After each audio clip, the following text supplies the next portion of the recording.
Right, so now we're on to writing our body paragraphs. And I've just put this up to remind us of the structure that we use for body paragraphs, sexy.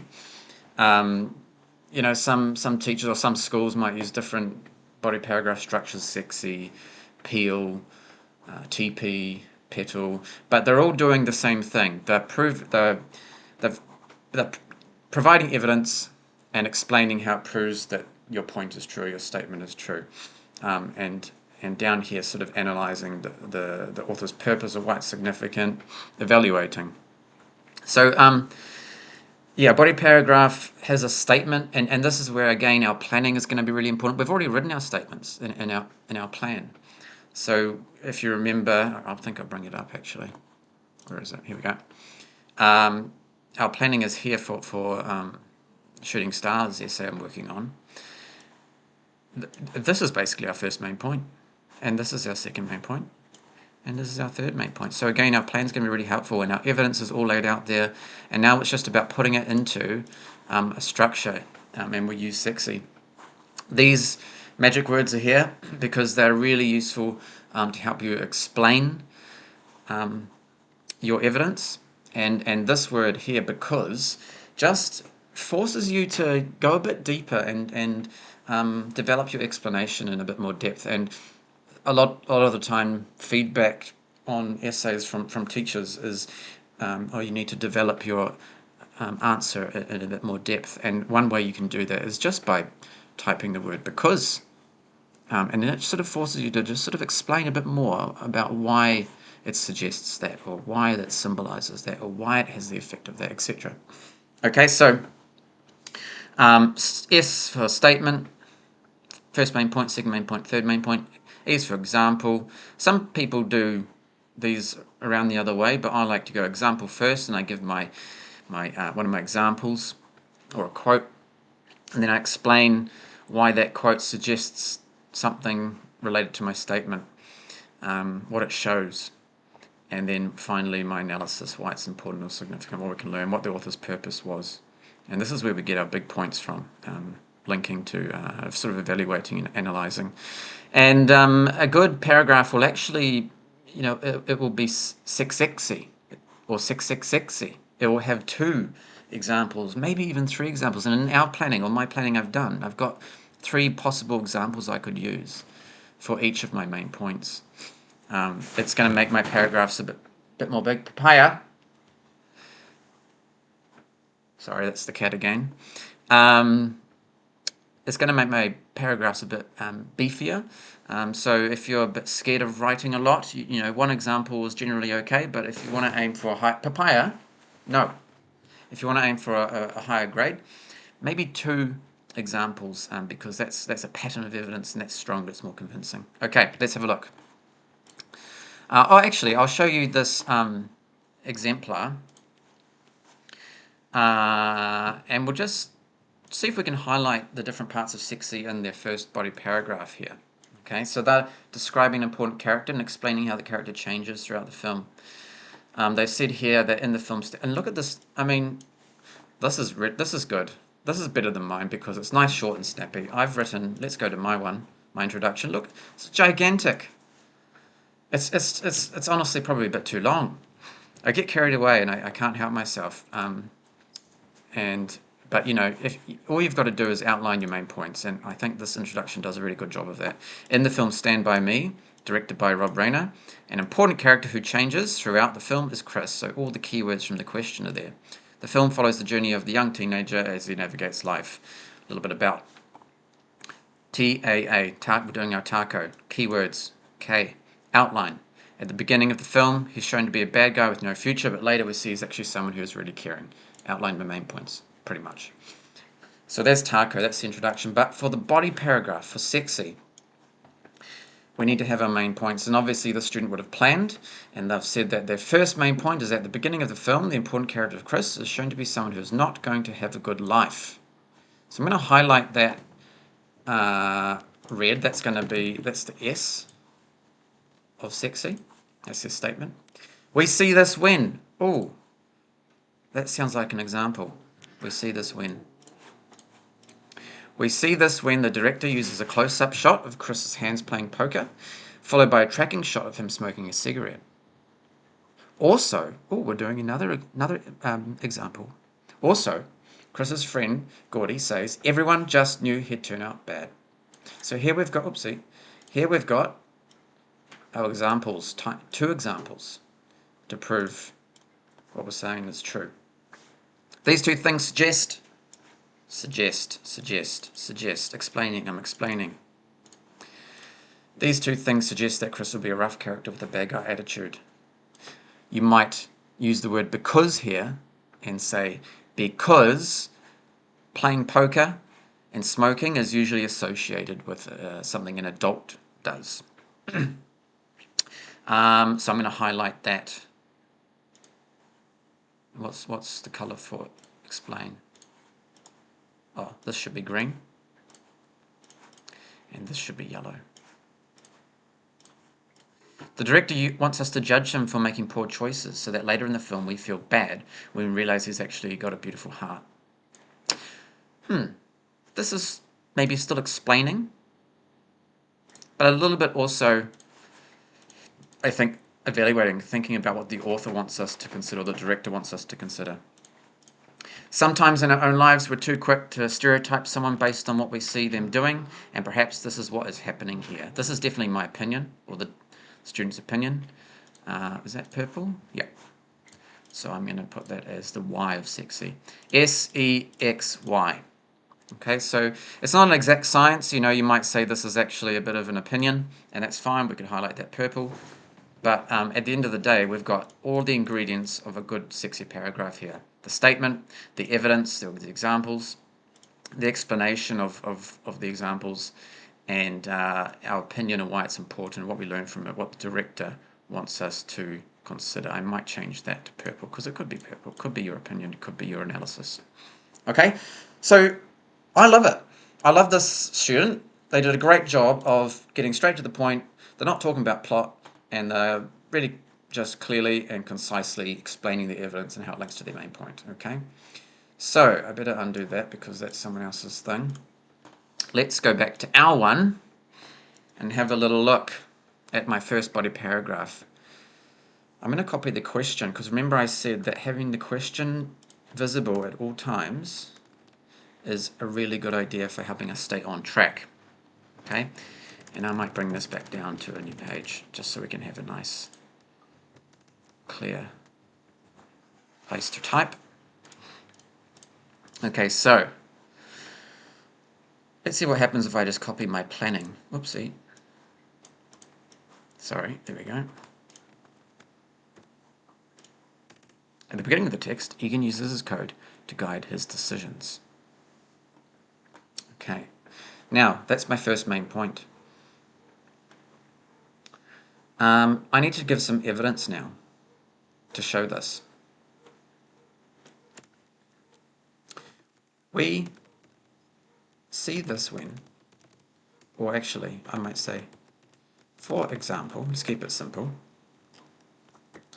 Now I've got a quote here, but I can't just plop in a quote without any context around it. I'm going to copy it and put it in. But I need to explain the context of the quote. For example, Egan and his mum often discuss using the code. And then the evidence there. We discuss the code and one of the rules every now and then and talk about what it means and how to use it in everyday life. Okay.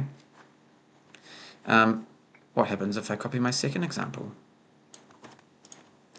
Also, Egan sticks to his code of never tell a lie when asked by JT about where he lives. I can't tell you because then I'd be lying. This makes JT respect Egan. No lies worth telling. I can respect that. I'm going to keep going. I've got another piece of evidence. Just paste it in. Great. Egan builds a strong relationship with JT by following his code. You should treat people the way you want to be treated. Excellent. I've got my main point, and I've got 3 pieces of evidence, 3 examples that prove my main point is true, that Egan uses his code to guide his decisions. I need to remember to come back to the question, I haven't mentioned the word theme, and that's a bit naughty, or what I learned from the theme. I haven't talked about that here. And in my introduction, I talked about how it's important to have a code to live your life by. Why? Because it helps you make positive choices, makes your life a life you can be proud to live. And that's in my introduction here. So I do need to come back to that. So I need to explain how it links to that.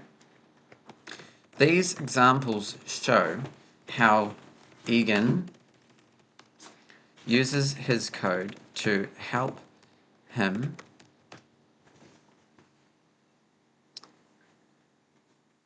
make positive choices in challenging situations.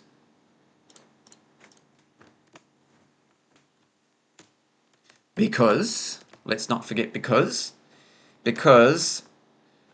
they show us that when he was not too sure what to do, he relied on his code that he often talks to his mum about.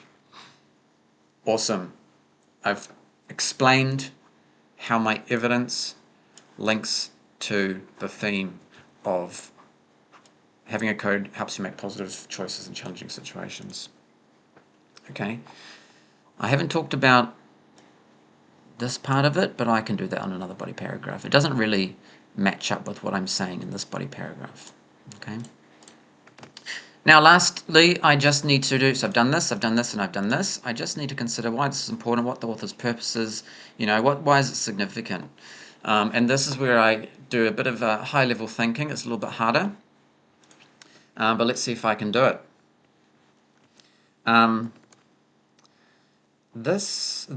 What should I say here? The author's purpose here is to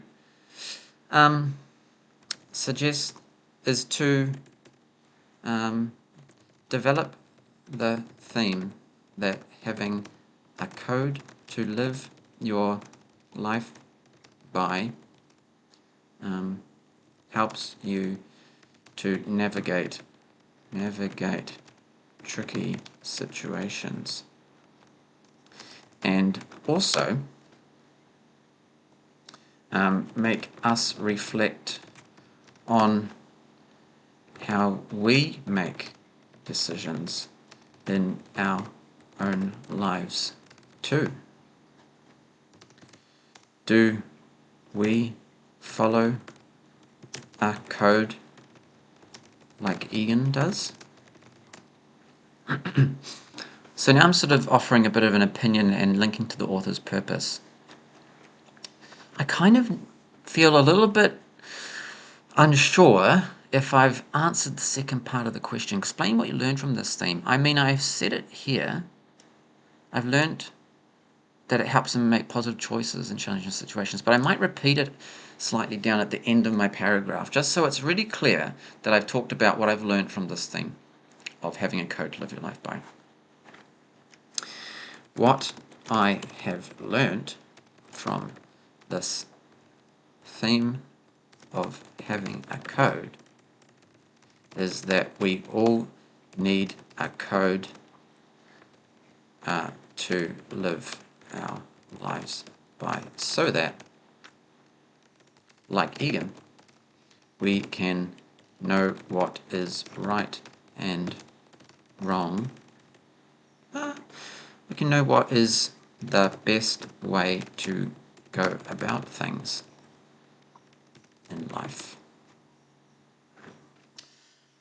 Oh, yeah, I think I'm done. It's very long. It's very long once again. And if I compare it to this one, which did a really good job of being nice, short and snappy, I just seem to always overwrite. Maybe it's because I've got so many examples. But you can see what I'm kind of doing. I'm engaging with the question as much as I can. I'm not entirely happy. I think I maybe could have introduced some keywords from the question into my main point, but if someone handed this in to me, this is really good in terms of showing an understanding of the theme in the text. It's got lots of examples. It explains them. I might go back. Maybe I could explain each example. Like I'll do the example and then explain a little bit about how it relates to the theme. rather than just listing all the examples in one go and then explaining. I could do that. So there's ways to improve it, but that's that's generally the way to go about writing a body paragraph. And let's highlight the different parts of sexy. So there's my main point. Here are some of my examples. What was the examples? Was that green? Yeah.